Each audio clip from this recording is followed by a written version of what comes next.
আমাদের এইটা শ্মশান ঘাট ছিল, এখানে পুরো ভাঙ্গে চুরমার করে পেপার মিলওয়ালা সে আমাদের উপরে ভাঙ্গে এরা ওখানে মানে ঘর তৈরি করছে।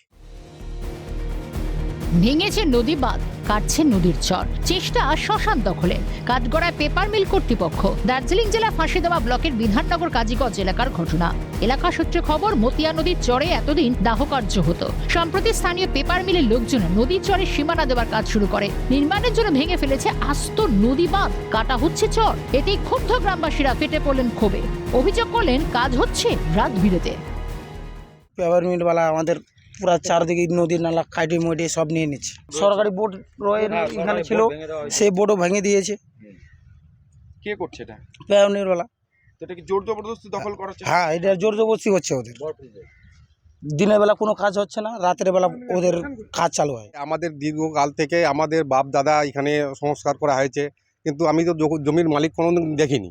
ঠিক আছে, এখন পরশুদিন যখন আমরা কাজ বন্ধ করে দিয়েছি, তখন আমরা বললাম যে জমির মালিকটা কোথায়, জমির মালিককে ডাকো। সে বলতে কিছু বলতে পারে না। কখন বলতেছে আমরা লিজ নিছি, কখন বলতেছে আমরা এই যে লিজে কাজ করছি, সরকার থেকে নিছি, আবার বাঁধটাও ভাঙিয়ে দিয়েছে। এখানে 100 বছর ধরে আমাদের বাপ দাদু সবাইকে এখানে সংস্কার করানো হয়, অথবা এখানে কবর দেওয়ানো হয়। আমাদেরকে না জানিয়ে, না নোটিশ জানিয়ে ওইভাবে শ্মশান ঘাট সরকারি বাঁধ ভেঙে নদী বন্ধ করে না ও এই যে বাউন্ডারি দিচ্ছে, নিজ দখলে নিচ্ছে পেপার মিল মালিক। তো আমাদের জানাতে হবে, তার যদি কাগজপত্র থাকে, সরকার থেকে লিজ নেওয়া থাকে, বলতে হবে এটা নদীর চর, এভাবে কাটা তো আইন না।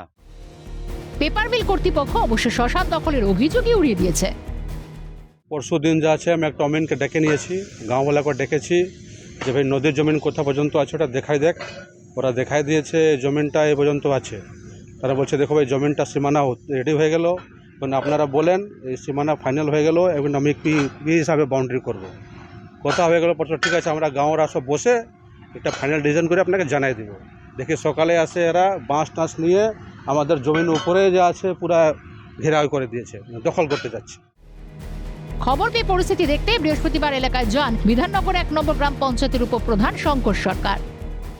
তো এই শ্মশানটি কেন, কে দখল করছে বা কেন দখল করছে, ওটি একটা তদন্ত করার জন্য আমি নিজে দেখার জন্য এই স্পটে এসেছি। এখন আমি দেখে বৃত্তান্ত এদের জমির সব চেয়েছি আমি, যে কেন ওয়াল করছে, তাদের কি আছে কাগজপত্র, সব নথিভুক্ত চেয়েছি আমি। উল্লেখ্য, সরকারি জমি দখলমুক্ত করতে কড়া বার্তা দিয়েছিলেন মুখ্যমন্ত্রী মমতা বন্দ্যোপাধ্যায়। তারপরেও চর দখলের অভিযোগ পেপার মিল কর্তৃপক্ষের বিরুদ্ধে। মুখ্যমন্ত্রীর বার্তা কি প্রশাসনের নিচু তলায় পৌঁছচ্ছে না? পিকাই ঘোষের রিপোর্ট, ক্যালকাটা নিউজ।